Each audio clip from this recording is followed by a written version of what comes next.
할렐루야. 대단히 감사합니다. 하나님을 바라보네. 우리 옆에 있는 분들과 인사하실까요? 할렐루야. 반갑습니다. 축복합니다. 오늘 주신 하나님의 말씀은 출애굽기 2장 11절에서 15절까지 말씀이 되겠습니다. 구약 성경 출애굽기 2장, 혹시 옆에 성경을 못 찾는 분이 계시면 성경이 가방에 있는지 어디 있는지 못 찾는 분이 계시면 도와주시길 바랍니다. 2장 11절부터 15절까지 함께 읽겠습니다. 모세가 장성한 후에 한 번은 자기 형제들에게 나가서 그 고역함을 보더니 어떤 애굽 사람이 어떤 히브리 사람 곧 자기 형제를 치는 것을 본지라. 좌우로 살펴 사람이 없음을 보고 그 애굽 사람을 쳐 죽여 모래에 감추니라. 이튿날 다시 나가니 두 히브리 사람이 서로 싸우는지라. 그가 그 자에게 이르되 내가 어찌하여 동포를 치느냐 하매 그가 가로되 누가 너로 우리의 주제와 법관을 삼았느냐? 내가 애굽 사람을 죽임같이 나도 죽이려느냐? 모세가 두려워하여 가로되 일이 탈로 되었도다. 바로가 이 일을 듣고 모세가 바로의 낯을 피하여 미디안 땅에 이르며 하루는 우물 곁에 앉았더라. 아멘. 하나님께 영광을 돌린 사람 시리즈, 오늘은 영광을 돌리지 못한 사람의 사례를 살펴보겠습니다. 모세가 이스라엘 민족의 역사상 가장 위대한 인물이라고 볼 수 있는데, 그런 모세도 끔찍하게 실패한 경험이 있었습니다. 모세의 열심, 모세의 열정, 그의 선한 의도, 그의 앞서감, 이런 것이 하나님의 목적을 이루지 못한 것뿐만이 아니고 사람들의 호응을 얻는 데 실패하고 오히려 사람을 실족하게 했습니다.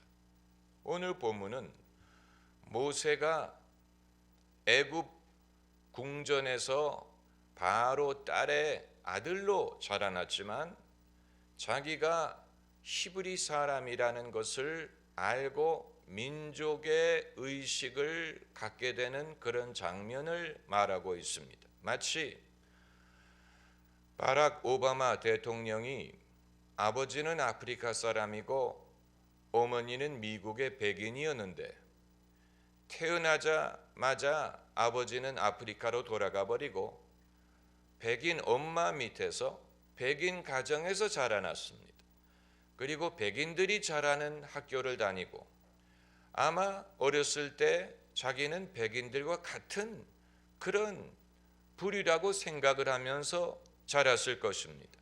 그러다가 그가 대학에 들어가서 할렘에 있는 흑인 교회를 출석하면서 비로소 흑인들의 서러움과 흑인들의 상황을 알게 되고 자기가 누구며 무엇을 해야 되는지를 생각하게 되어 정치에 입문해서 최초의 흑인으로 미국 대통령이 되지 않았습니까? 마찬가지로 모세도 바로 딸에게 입양이 되어 애굽 사람처럼 살고 애굽인들 틈에 살고 그리고 특권을 누리는 사람들 가운데 살았지만 자기가 누구인가를 알게 돼서 자기의 민족인 히브리 민족은 지금 노예로 고역을 하고 있고 그리고 그들이 억울한 대접받는 것에 대하여 울분을 갖고 의분을 갖게 되는 그 변화하는 장면을 오늘 본문이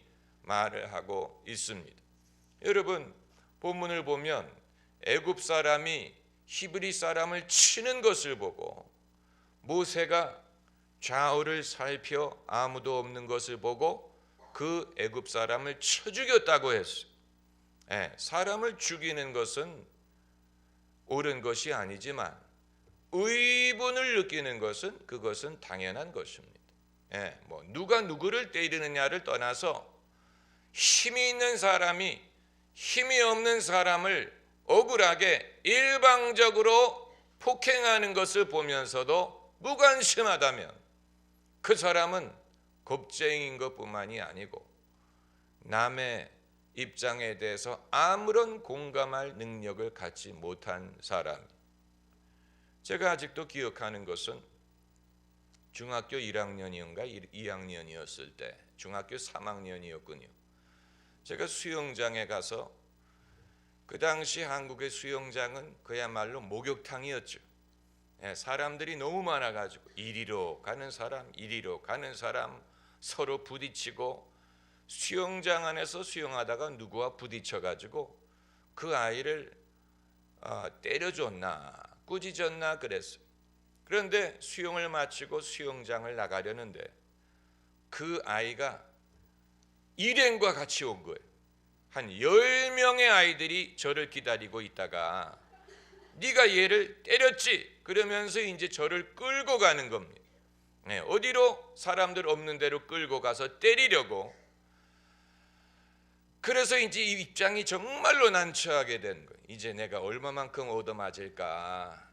정말로 당황스러운 상황이었는데 어떤 아주머니가 지나가시다가 상황을 보니까 여러 명이 한 명을 때리는 것 같으니까 얘네들 왜 이러냐? 그러면서 저를 데리고 저를 구원해 줬어요. 그 아주머니가 얼마나 고마웠는지.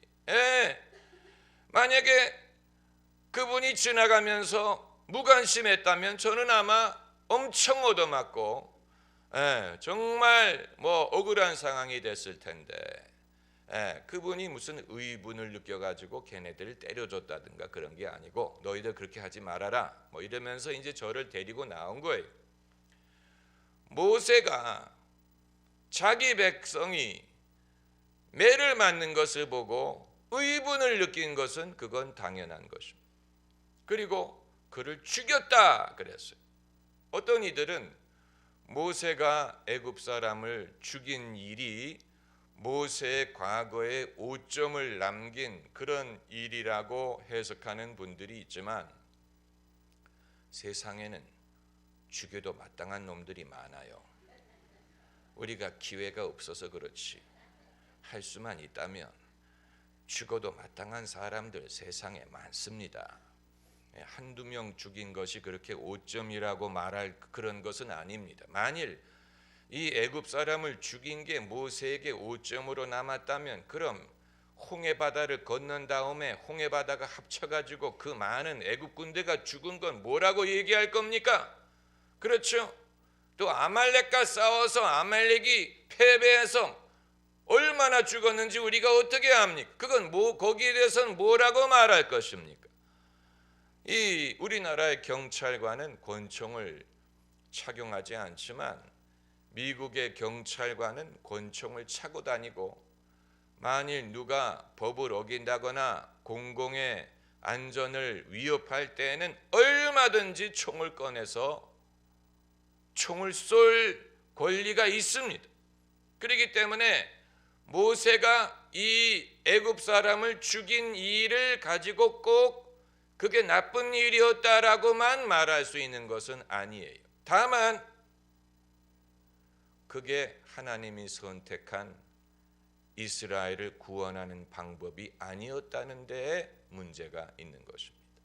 애굽 사람을 죽임으로 이스라엘이 해방을 얻을 수 있다면 도대체 애굽 사람을 몇 명을 죽여야 해방을 얻을 수가 있겠다는 얘기입니까? 그리고 모세가 애굽 사람을 죽여서 이스라엘을 해방할 수 있다면 그건 이스라엘 히브리 민족들도 얼마든지 자기들끼리 할 수 있는 일이에요. 굳이 모세가 그 일을 해줘야 되는 것이 아니에요. 히브리 백성도 얼마든지 싸울 수 있고 사람 죽일 수 있고 봉기를 일으킬 수 있고 반란을 일으킬 수 있습니다. 그게 만일 해방을 얻는 길이라면 모세의 도움이 없이도 얼마든지 할 수 있는 일이에요. 그렇기 때문에 모세의 실패는 하나님의 방법이 아닌 자신의 울분에 의해서 자신의 혈기에 의해서 이스라엘 백성을 도우려고 했다는 것입니다. 그리고 그 방법은 하나님의 방법이 아니었던 것뿐만이 아니고 히브리 백성의 호응을 이끌어내지 못했습니다. 그래서 다음 날 모세가 또 나가서 이번에는 히브리 사람 두 사람이 싸우는 것을 보고 그른 사람에게 뭐라고 했습니까? 내가 어찌 동포를 치느냐? 그랬더니 그 히브리 사람이 어이 잘못됐습니다. 모세 선생님, 우리를 지도해 주십시오. 이렇게 한 게 아니고 누가 너를 우리의 주제요 심판관으로 삼았느냐? 내가 애굽 사람을 죽인 것처럼 나도 죽이려느냐? 아주 똑똑하게 말대답을 했어요. 히브리 사람이 여러모로 한국 사람과 비슷합니다. 한국 사람도 아마 이런 식으로 대답할 거예요. 네가 뭔데 나에게 이러라 저러라 하느냐? 누가 너를 우리의 지도자로 삼았느냐?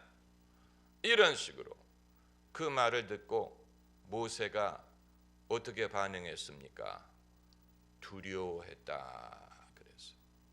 그 말은 모세의 이 모든 것은 믿음이나 하나님이 주신 권세로 비롯된 것이 아니고 육신의 생각에서 비롯됐다는 증거입니다.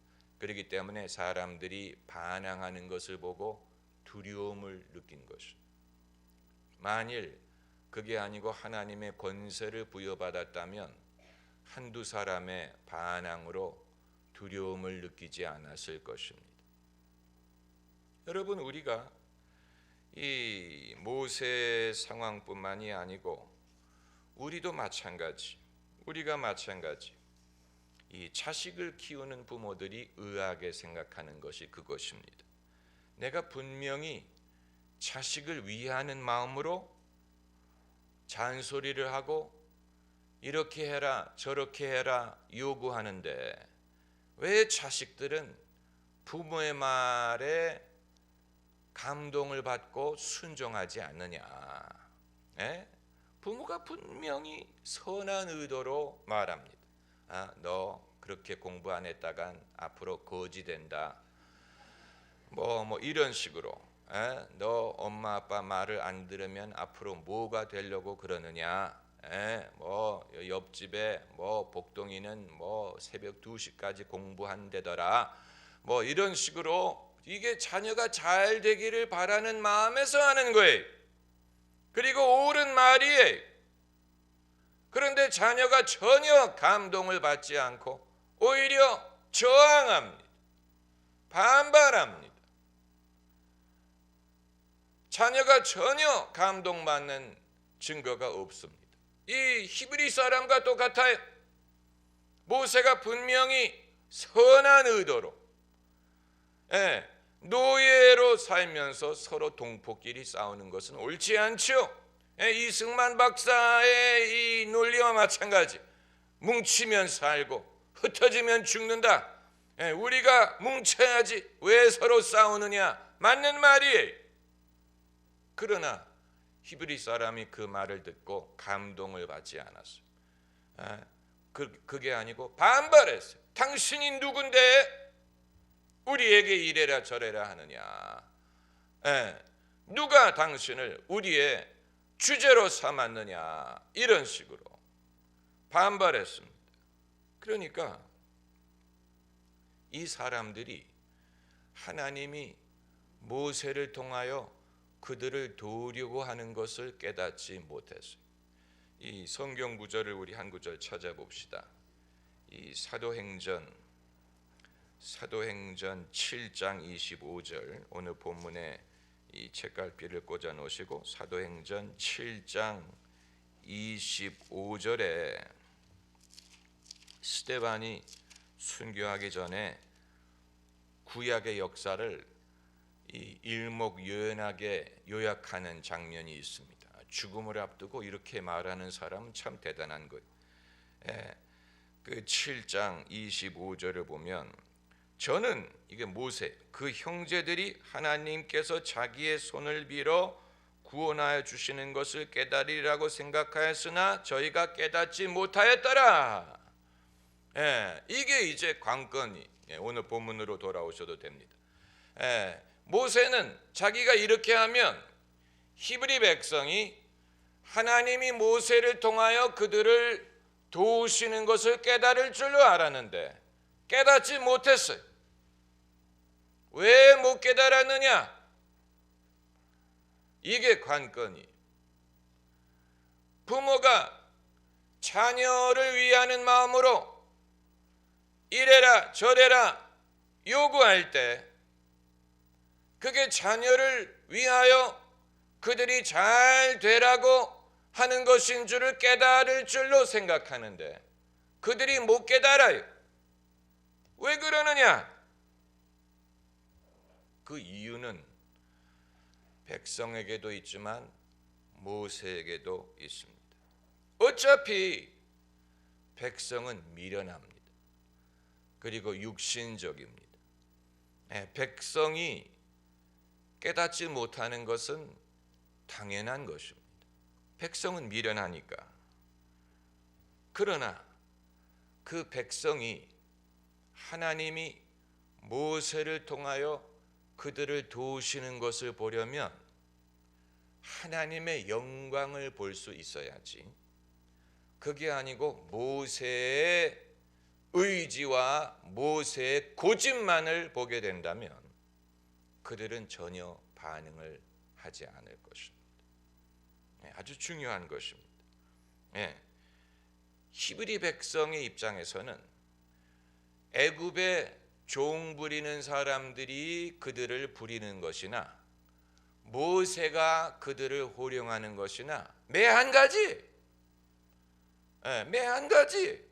애굽 사람이 채찍을 들고 뭐 오늘 벽돌을 몇 개 만들어라 이런 식으로 그들을 닥달하는 거나 모세가 그들에게 왜 동포끼리 싸우느냐라고 야단치는 거나 그들 보기에는 마찬가지. 자식들도 마찬가지. 자식들 보기에도 선생님이 학교에서 성적을 왜 얻지 못하냐고 닥달하는 것이나 세상이 스펙을 요구하고 세상이 이 성과를 요구하는 세상의 제도나 그리고 공부를 강요하고 세상의 규칙에 따라서 이 따라갈 것을 요구하는 부모님이나 자녀가 보기에는 마찬가지. 그렇기 때문에 잔소리하는 부모님을 볼 때 자녀들은 하나님을 보는 게 아니고 선생님을 보이고 세상을 보고 세상의 원칙이 보여요. 그리고 그들 보기에는 부모도 세상의 노예. 부모도 세상의 노예. 자기들도 지금 세상의 노예. 이 제도의 노예. 할 수 없이 끌려가야 돼. 내가 원하든 원하지 않든 세상이 요구하는 것에 끌려가야 돼. 그런 면에서 자녀들은 자기를 노예처럼 느끼는, 벗어날 수 없는. 그런데 부모가 네가 공부 안 하고 이렇게 하면 앞으로 뭐가 되려고 이러느냐라고 닥달하는 모습을 볼 때 자녀가 보기에는 부모도 노예, 부모도 똑같은 세상의 규칙에 매여서 사는 존재. 거기서 벗어날 길을 몰라요. 그렇기 때문에 부모의 말을 통하여 전혀 자유함의 가능성, 하나님의 자유하게 하시는 구원을 발견할 수가 없는 것이죠. 그렇기 때문에 반발하는 거예요. 그렇기 때문에 은혜를 받지 못하고 감동을 받지 못하는 것입니다. 그리고 부모의 말을 들어봤자 노예의 이 입장을 벗어날 수 없다는 것을 알아요. 부모의 요구 속에 하나님의 구원이 안 보여요. 길이 안 보여. 그냥 그 부모의 말을 들어봤자 어차피 이 시스템 안에서 내가 그걸 규칙을 순종하고 그대로 따라가는 것뿐이지 어디 무슨 자유라든가 하나님의 구원이라든가 이런 것이 보이지 않아요. 히브리 사람이 모세의 말을 거부한 것이 바로 그 원리입니다. 그 원리. 그렇기 때문에 안들은 모세의 행위와 모세의 말 속에 전혀 하나님이 보이지 않았어요. 하나님이 말씀하셨다면 그런 식으로 말씀하지 않아요. 아주 중요합니다. 할렐루야. 하나님이 말씀하신다면 그런 식으로 말씀하지 않아요. 하나님은 그런 식으로 말씀하지 않아요. 네가 옛날 같으면 네가 KS를 나와야 고시를 패스를 하고 무슨 승진을 하고 출세를 할 게 아니냐. 만약 하나님이 그런 식으로 말씀하셨다면 그건 하나님이 아니에요. 그건 세상의 음성이기 때문에 하나님은 그런 식으로 말씀하시는 분이 아니에요. 그러니까 이 히브리 백성이 똑똑한 거예요. 히브리 백성이 똑똑한 거예요. 분별하는 거예요. 모세의 말 속에 하나님의 음성이 없었기 때문에 거부한. 그래서 누가 도망을 갑니까? 히브리 백성이 도망간 게 아니고 모세가 도망을 갔어요. 모세가 오늘 본문 말씀을 다시 보면 14절에 모세가 두려워했다 그랬어요. 모세가 두려워했다. 모세가 두려워했다는 말은 여러 가지로 해석할 수 있는데 자기가 애굽 사람을 죽인 일이 탄로나서 두려워했을 수도 있지만 자기의 미천이 드러난 것을 깨닫고 두려워한 것. 백성들이 내 마음을 읽는구나. 내 미천이 드러났구나. 백성들이 오라요. 이들이 모세의 말을 들을 이유가 없어요. 그렇기 때문에 모세는 백성들을 두려워해서 도망간 거예요. 몇 년 동안 도망갔습니까? 40년. 40년 동안 완전히 피했어요. 우리는 무슨 영화를 보고 이 출애굽기를 이해하려고 하면 안 돼. 무슨 10개라든가 이집트 왕자라든가 이런 이 픽션화된 영화를 보고 이 출애굽기를 이해하려고 하지 말고 이 성경 구절만을 가지고 판단을 해야 됩니다. 모세가 왜 40년 동안 도망을 갔을까? 왜 40년 동안 미디안 광야에 있었을까? 무엇이 모세로 하여금 자기가 절대적으로 실패했다고 느끼게 만들었을까? 그것을 이해하지 못하면 이후에 하나님이 모세에게 나타나셔서 그에게 사명을 맡기시고 권세를 주셨을 때 그것이 왜 모세에게 그렇게 힘이 되고 권세가 됐는지도 이해할 수가 없습니다. 그냥 하나님이 나타나시면 모든 능력을 얻고 권세를 얻을 수 있다 이렇게만 생각하면 안 되고 모세가 40년 전에 하나님이 자신을 통하여 히브리 백성을 구원해 줄 줄로 기대하고 했는데 안 됐던 이유가 무엇이었는지를 깨달아야 돼. 왜 백성이 그때는 모세의 말을 안 들었을까? 왜 저항했을까? 반발했을까? 그 이유를 알아야 돼. 그래야 40년 후에 하나님이 정말 모세를 애굽으로 돌려보내시고 그 일을 하게 하셨을 때 그때는 백성들이 완전히 다르게 반응했습니다. 그걸 찾아보면 출애굽기 4장 31절에 보면 나옵니다.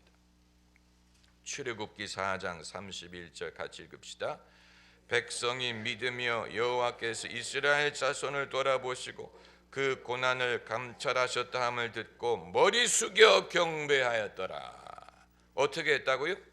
머리 숙여 경배하였더라. 40년 전에는 말 대답하던 사람들, 당신이 누군데 누가 당신을 우리의 주제와 심판관으로 삼았느냐라고 반발하던 사람들이 40년 후에는 머리 숙여 하나님을 경배했다 그랬어요. 그 차이를 우리가 이해해야 돼. 그 차이가 무엇이냐? 작게는 자녀가 부모의 말을 듣고 엄마가 뭔데 이렇게 하던 애가 고개를 숙여 하나님을 경배, 그건 정말 기적입니다. 그건 정말 기적이에요. 그런 일이 일어나면 정말 기적이에요. 부모의 말을 듣고 애가 머리 숙여 경배하였더라. 그러나 why not? 그런 일이 얼마든지 일어날 수 있고 일어나야 됩니다. 어떻게 하면 그런 일이 일어날 수 있을까? 부모가 변해야 돼. 젊었을 때 모세 같아서나 그 혈기로 애를 다스릴 수 있을 거라고 생각하면 그건 큰 실수. 하나님에 의하여 변화된 모습. 그래서 하나님이 그들을 구원하실 것을 말해야 비로소 머리 숙여 하나님을 경배하고 거기서 하나님의 영광을 보는 것. 하나님의 영광을 보는 것. 그게 누구든 상관없어요. 자식일 수도 있고 배우자일 수도 있고. 배우자가 왜 믿는 아내를 통하여 하나님의 영광을 못 보고 그 대신 늘 교회 안 나간다고 잔소리하는 여편네로만 보느냐? 뭐 그런 그 사례는 수도 없이 많아요. 남편을 전도하기 위하여 남편의 눈길이 갈 만한 곳에다가 성경 구절을 적어놓는 아내들이 있어요. 남편이 눈이 갈 만한 데다가 그것도 그 성경 구절이 남편 읽으라고 그 써붙인 거예요. 남편들아 아내를 사랑하기를, 그리스도가 교회를 사랑한 것 같이 하라, 믿지 않는 자는 정죄를 받으리라, 이런 식으로 볼지어다 내가 문 밖에 서서 두드리노니 누구든지. 그러니까 남편이 이거 나 들으라고 붙여놓은 건데 분명히 좋은 의도에서 한 건데 하나님의 영광을 보는 게 아니고 지금 나더러 반발해. 그런 식으로 하나님의 영광을 보여줄 수 있는 게 아니고 그건 본인이 자신이 변해서 이 남편은 죄인이고 아내는 의인이라는 그런 고정관념을 벗어나서 이 정말 하나님이 우리를 자유케 하는 그 하나님의 영광을 보여주면 고개 숙여 경배할 것입니다. 남편이 고개 숙여 경배하는 날을 여러분이 마음으로 그리셔야 됩니다. 그 대상이 누구든 상관없게 자식이든 배우자든 무슨 시부모님이든 친정 부모님이든 형제들이든 동창들이든 전혀 얼굴도 모르고 이름도 모르는 남이든 간에 누구든 상관없어요. 중요한 것은 우리가 우리의 혈기와 우리의 의지대로 잔소리하는 식으로 바른 말을 하면 다 반발해. 누가 당신을 나의 목사로 삼았습니까? 이런 식으로 반발하고. 그런 경험을 하게 되면 사람은 두려워하고 내가 자격이 없나 보다 이러면서 위축이 되죠. 위축이 되고 다시는 그런 일을 하려고 하지 않고 그걸 떠나가려고 하죠. 모세처럼. 그러다가 이제 하나님이 다시 그를 만나 주셔서 그를 보내시고 권세를 주시고, 그래서 이 이스라엘 히브리 백성이 고개 숙여 경배하기 전에 30절을 보면 아론이 여호와께서 모세에게 명하신 모든 말씀을 전하고 백성 앞에서 이적을 행하니, 백성 앞에서 무엇을 행했어요? 이적을 행해야 돼. 자녀 앞에서 이적을 행해 보세요. 자녀 앞에서 이적을 행해 보세요. 당연히 고개 숙여 경배할 것입니다. 하나님이 함께 계신 증거가 나타나게 해보세요. 만 마디의 말이 필요 없어. 백문이 불여일견. 이적을 하나님이 행하게 하시는 이적을 행해 보세요. 하나님이 함께 하시는 증거를 나타내 보세요. 그러면 고개 숙여 경배합니다. 어떻게 하면 하나님이 이적을 행할 수 있을까? 그건 이제 하나님이 나에게 새로운 마음을 주시고 이 세상의 노예가 돼서는 안 돼. 세상의 노예의 관점에서의 말을 하면 그건 애들도 다 듣는 말이에요. 세상에서 주는 말이 아닌 하나님이 주시는 말씀을 하나님은 세상의 규칙에 매이지 않습니다. 할렐루야. 하나님의 방법은 세상의 규칙에 매이지 않아요. 그거 알아야 돼. 하나님이 하시는 일은 세상의 방법에 좌우되지 않아요. 하나님의 능력으로 되는 거예요. 그걸 증거하라는 거예요. 세상에 매여가지고 어떡하냐, 요즘에 취업이 어려워서 어떡하냐, 요즘에 도곡동에 남자들이 없대는데 어떡하냐, 이런 식으로. 고지 듣지 마세요. 그냥 하는 말.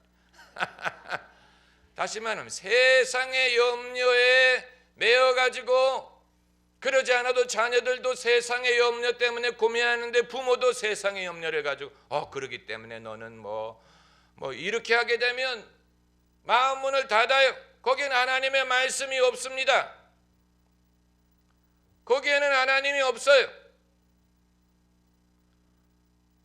하나님의 방법은 세상에 매이지 않아요. 하나님의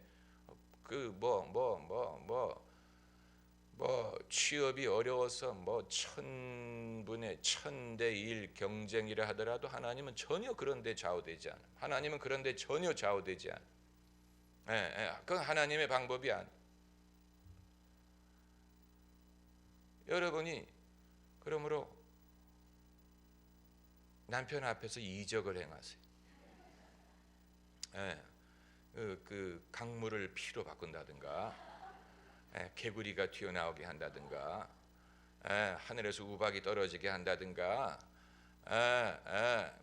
이적을 행하면 그럼 사람이 바뀌면 이거 하나님이 하시는 일이구나. 그러면 여러분, 이 사람은 늘 똑같아요. 사람은 늘 사람이 바뀔 것을 생각할 수 없어요. 그런데 그 사람들을 어떻게 하면 하나님이 이 구원하시는 것을 믿게 할 수 있느냐? 어떻게 하면 그들이 고개 숙여 경배할 수 있느냐? 모세가 40년 전에는 히브리 백성 앞에 보여줄 수 있는 게 자기밖에 없었어요. 자기의 의지, 자기의 정열, 그거밖에 없었어요. 40년이 지난 후에 모세가 돌아왔을 때 모세는 자기를 보여준 게 아니고 자기를 보내신 하나님을 드러냈어요. 그랬더니 사람들이 고개 숙여 경배하더라. 놀라운 변화입니다. 그들은 두 말 하지 않았어요. 한마디 대꾸하지 않고 고개 숙여 경배하더라. 말과 논리로 사람을 설득시킬 수 있는 게 아니에요. 여러분이 변화하셔서 여러분을 보내신 하나님을 드러내시기 바랍니다. 기도하십시다.